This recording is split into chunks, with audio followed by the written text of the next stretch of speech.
Hello YouTube. I want to talk to you about 996s. The Porsche 911 996. The hated 911 with the fried egg headlights. Now, many people don't like them. And that, to me, is a brilliant reason to buy one because they are a brilliant 911. But, I tell you, I'll let you into a little secret. There's also people on the internet saying, do not buy a 996 that's got a sunroof. A sunroof's brilliant in a 996. Convertibles are awful.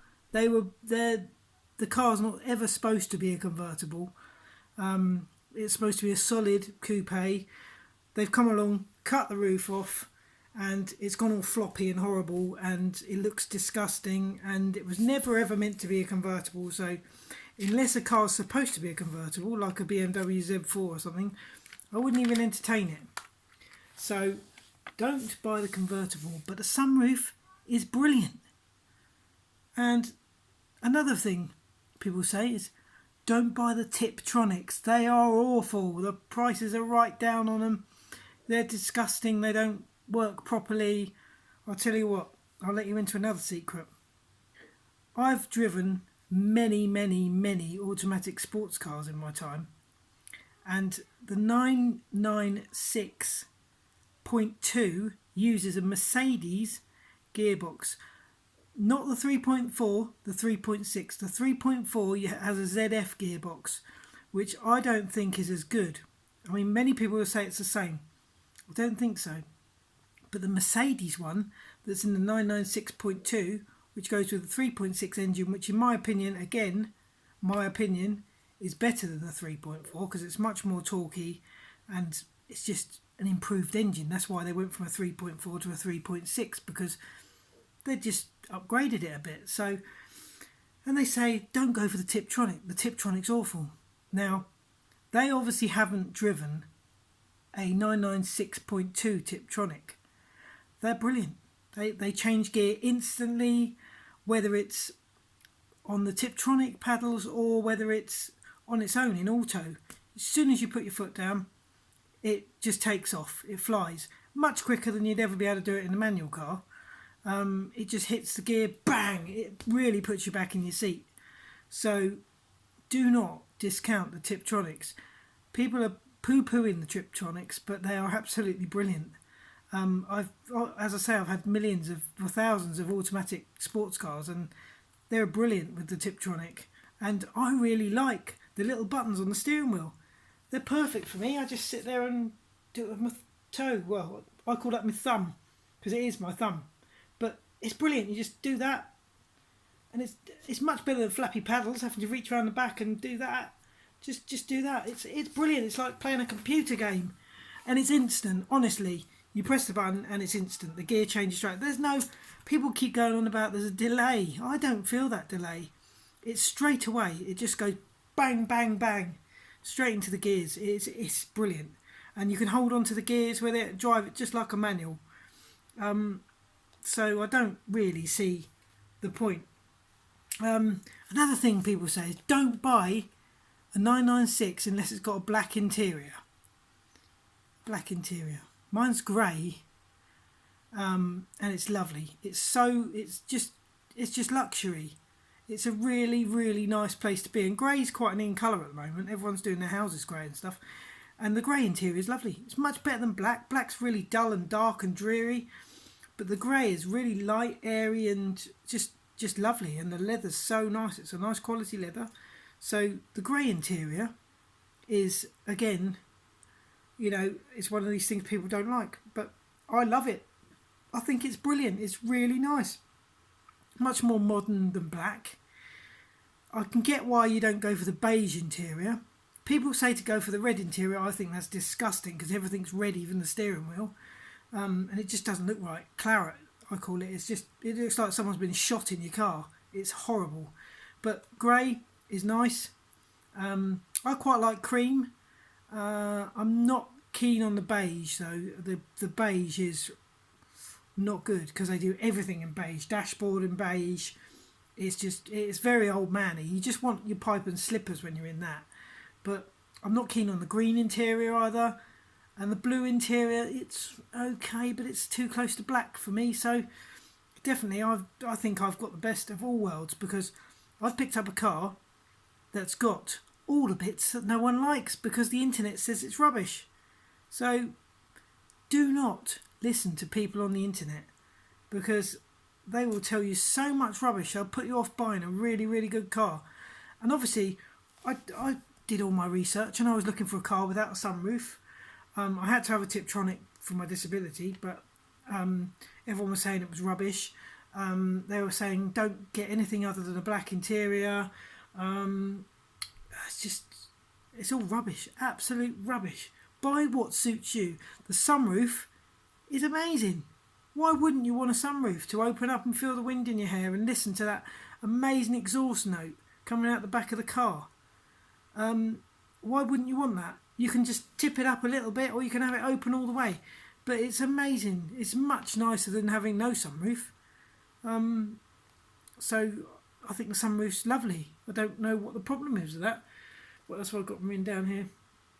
Yeah, I think that's it. So there's some really good cars out there that no one wants, or people are bumping people down the price because they're saying they're not very good, because they're tiptronic, or they've got a sunroof, or it's just rubbish, absolute rubbish. I'm sick and tired of seeing videos of people going on about the tiptronics being so bad when they're brilliant. Honestly, I've never really driven a car with such a good balance of gears. It's so good. You can hold it in the gears. There's only 5 gears. I have heard that you can actually do 0 to 100 with just first and second with the tiptronic. You couldn't do that in a manual. So I've heard that. I haven't tested it for myself because I've had nowhere to do it. But that'd be quite amazing if that actually worked. But yeah, you can hold it. You can hold the red line. You can do exactly the same as you could with a manual, except you haven't got the clutch and you've got a button, and it's like playing a PlayStation. It's so instantly quick. Maybe the 3.4 isn't as good.